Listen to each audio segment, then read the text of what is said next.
Good morning, friends. As I've been a therapist as long as I have, one of the things I start noticing is the patterns that exist in our mental health issues and our struggles and things like that.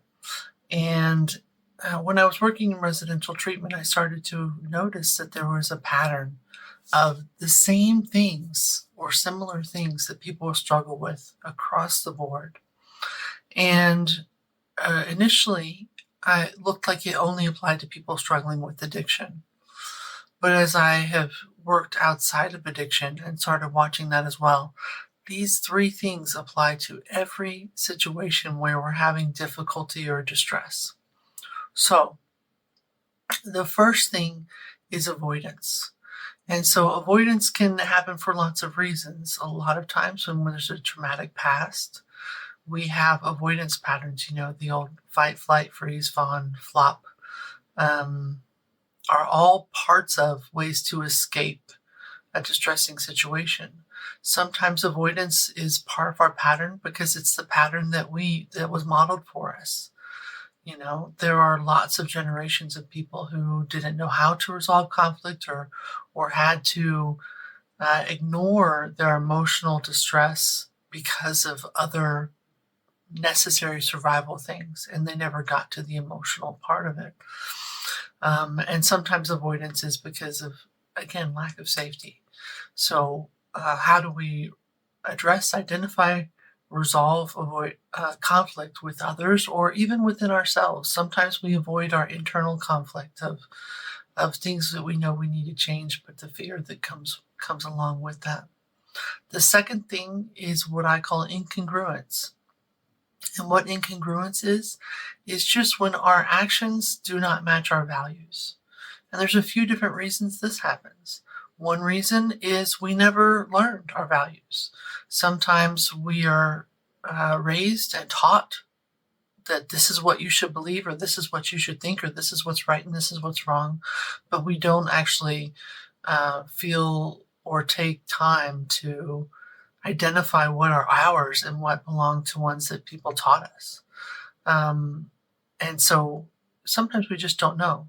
The other part of that is sometimes we know, but because of our anxiety and fear of rejection and judgment, we don't actually live consistent with those values. So being able to say, yeah, I don't think so. Or even kids when they're teenagers, there might be an invitation to participate in something or to do something, and their friends are like, well, that's not a big deal. Why are you being so sensitive about it? When reality is they don't want to do it. And so then they be able to compromise who they are in the process of figuring out who they are. And so incongruence is the second one. The third one is what I call disconnection, basically. There's a great TED Talk out there by Johan Hari who talks about the opposite of addiction is connection. But disconnection can happen for lots of reasons. And I'll tell you, I have lots of clients who will say, no, I have people. I'm connected, blah, blah, blah, blah. But what happens is if I have an unresolved conflict, maybe a resentment towards someone, maybe I'm not being authentically myself, and someone says, Holly, I love you. I think you're so great. When we have those things that are unspoken, our inner voice can say, yeah, but if you knew this thing about me, you wouldn't say that.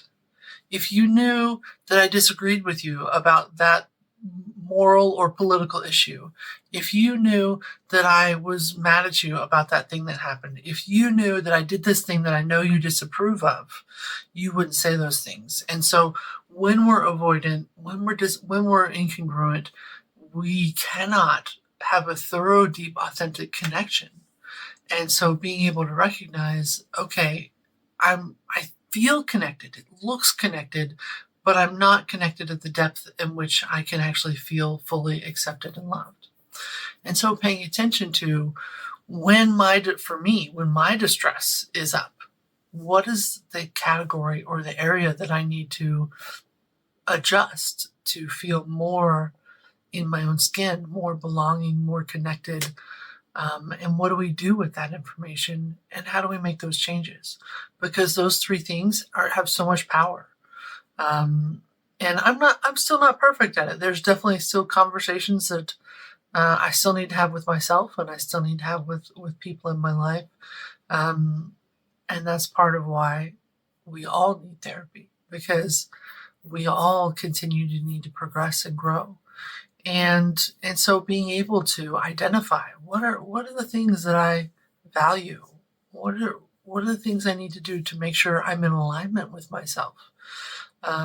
Being able to notice those things and choose how we're going to do something to straighten out that part, because we cannot feel connected to anyone else unless we are first connected to ourselves. Have a good week.